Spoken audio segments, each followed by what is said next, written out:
Hello दोस्तों, welcome to my channel. दोस्तों, आज जो मैं घटना आपको बताने जा रहा हूँ वो घटना वीरपुर, पश्चिम बंगाल की है।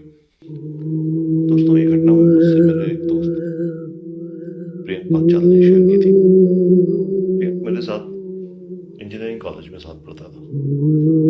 कॉलेज कंप्लीट होने के बाद मैं किसी और लाइन में आ गया और उसने भी इंजीनियरिंग को ही कंटिन्यू किया और थोड़े समय दिल्ली में जॉब करने के बाद वो यूएस शिफ्ट हो गया। वीरपुर में ही रहा करते थे। कॉलेज कंप्लीट करने के कुछ समय बाद प्रियंक को दिल्ली में एक अच्छी जॉब मिल गई। जॉब के कुछ समय बाद ही प्रियंक ने शादी भी कर ली। उनको एक बेटा हुआ। थोड़े समय बाद प्रियंक अपनी आईटी जॉब के लिए यूएस शिफ्ट हो गई और पिछले 7 सालों से प्रियंक यूएस में रहकर ही अपनी जॉब कंटिन्यू कर रहे थे। मगर काफी समय से यूएस में रहने के कारण उन्हें अपने माँ बाप की याद काफी सता रही थी। काफी समय से उनके माँ बाप भी उनको फोर्स कर रहे थे कि यहाँ इंडिया वापस आ जाए। इसीलिए प्रियंक ने अभी अपनी जॉब से लगभग 2 महीने का ऑफ लेकर इंडिया आने का प्लान बनाया। यह घटना प्रियंक के साथ ही हुई थी जब वह छुट्टी लेकर वीरपुर अपने गांव आए थे। प्रियंक जब इंडिया आते हैं तो वीरपुर में अपनी फैमिली के साथ अपने पुश्तैनी घर में रहने लगते हैं। उस परिवार में प्रियंक के साथ उनके माता पिता, उनकी वाइफ और उनका छोटा सा बेटा थे, जो कि अपने पुराने पुश्तैनी घर में रहने आए थे। सभी के यहाँ आते ही आस पड़ोस के लोगों में एक खुशी की लहर दौड़ पड़ी, क्योंकि यह फैमिली कोई और नहीं बल्कि इसी कस्बे में रहने वाले पुराने जमींदार की थी और गांव वाले उनकी बहुत इज्जत करते थे।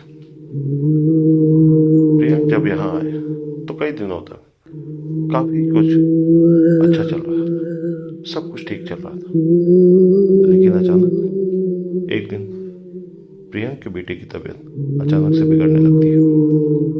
सभी को लगता है कि मौसम का परिवर्तन हुआ होगा, लेकिन बात तो कुछ और ही थी। धीरे धीरे प्रियंक के बच्चे का चेहरा नीला पड़ने लगा। आनंद फानंद में परिवार ने डॉक्टर को बुलाया और डॉक्टर को भी कुछ समझ नहीं आया, तो उसने पास ही में बने एक हॉस्पिटल में उन्हें स्वास्थ्य परीक्षण के लिए लेकर गए ताकि बच्चे की बीमारी का पता लगाया जा सके। परिवार ने डॉक्टरों की सलाह के अनुसार हॉस्पिटल जाना जरूरी समझा। सारे परीक्षण होने के बाद भी कुछ हासिल नहीं हुआ। जैसे ही सारा परिवार दोबारा गांव पहुंचा तो गांव के कुछ बुजुर्गों ने बच्चे की हालत देखकर उन्हें एक ओझा के पास जाने को कहा। आज भी गांव में पुराने रीति रिवाजों के अनुसार झाड़ फूक करके इलाज करने की प्रथा कायम है, तो परिवार के बड़े बुजुर्गों ने उन्हें ऐसा ही करने की सलाह दी। परिवार के सभी सदस्य बच्चे के लिए ओझा के पास जाने की तैयारी करने लगे। गांव के पास ही पहाड़ी पर एक बाबा रहते थे जो काली विद्या में माहिर थे। जैसे ही उनके आश्रम की सीढ़ियों पर यह बच्चा अपने परिवार के साथ पहुंचा तो ओझा जोर जोर से चिल्लाने लगे, तू क्यों आई है? इतने वर्षों के बाद भी तेरा बदला शांत नहीं हुआ। यह सब सुनकर बच्चे के माता पिता और गांव वाले दहशत में आ गए। उन्हें समझ नहीं आया कि बाबा को इतना क्रोध क्यों आ रहा है, जबकि उन्हें अभी तक कोई बात बताई नहीं गई। लेकिन बाबा तो काली माया में पारंगत थे। इस वजह से उन्हें रूहानी ताकतों को पहचानना आता था। सभी लोगों ने आश्रम में प्रवेश किया, लेकिन बाबा ने केवल उस बच्चे को पास आने को कहा। बच्चे की हालत अब बहुत खराब हो गई थी।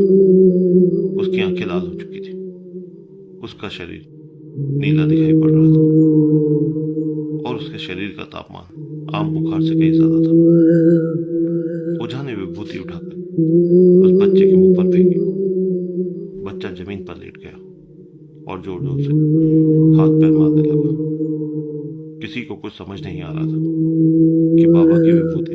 ऐसा क्या चमत्कार हुआ कि बच्चा अपने आप जमीन पर लेटकर ऐसी हरकतें करने लगा। तभी अचानक बच्चा अपने पैर की उंगलियों के बल खड़ा हो गया और बहुत ही खूंखार औरत की आवाज में ओझा को उसके पुराने नाम से बुलाया कि अरे ओ प्रेमनाथ, मैं तुझे खत्म कर दूंगी। बेटे के मुंह से ऐसी आवाज सुनकर और उसकी हालत देखकर प्रियंक और उसकी वाइफ की हालत खराब थी। अपने बेटे की यह हालत देखकर उन्हें कुछ समझ नहीं आ रहा था कि ऐसा क्यों हो रहा है। तभी ओझा ने एक मंत्र पढ़कर बच्चे को अपने काबू में किया। सारे गांव वाले ओझा से पूछने लगे कि बाबा, ये सब क्या है, ये बच्चा ऐसा क्यों कर रहा है। तभी ओझा ने बताया कि इसके अंदर एक चुड़ैल आ गई और इस बच्चे पर एक काला जादू किया गया है, जो कि आपके ही किसी रिश्तेदार ने किया है। दोस्तों, यह बात सुनकर प्रियंक, उनकी वाइफ और प्रियंक के माता पिता के आश्चर्य का कोई ठिकाना नहीं रहा, क्योंकि उन्हें यह समझ नहीं आ रहा था कि आखिर उनके परिवार से ऐसी दुश्मनी करने वाला कौन है। दोस्तों, जब प्रियंक और उनके माता पिता ने बाबा से ये बात पूछी कि बाबा, आखिर ऐसा कौन है, हमारे साथ ऐसा कौन कर सकता है, हमारा तो कोई दुश्मन भी नहीं, क्योंकि हम तो अभी काफी समय बाद विदेश से यहाँ भारत आए हैं। तब बाबा ने बताया कि इस बच्चे पर काला जादू किसी और ने नहीं, बल्कि प्रियंक के पापा के छोटे भाई की वाइफ ने किया है, जो कि प्रियंक की चाची लगी। दरअसल हुआ ये था कि प्रियंक के पापा और उनके चाचा अलग अलग रहते थे, क्योंकि प्रियंक के चाचा की जो वाइफ थी, उन्हें एक बार प्रियंक के दादाजी ने अपने घर में काला जादू करते देख लिया था। प्रियंक के दादा जमींदार थे और जमीन जायदाद और हवेली हड़पने के लिए प्रियंक की चाची काला जादू का प्रयोग किया करती थी, ताकि ये सब कुछ उनके पति को और उनके बच्चों को मिल जाए। ऐसा ही एक दिन काला जादू करते हुए प्रियंक के दादाजी ने प्रियंक की चाची को देख लिया था। तब से उन्होंने प्रियंक के चाचा चाची को अपने घर से बेदखल कर दिया था।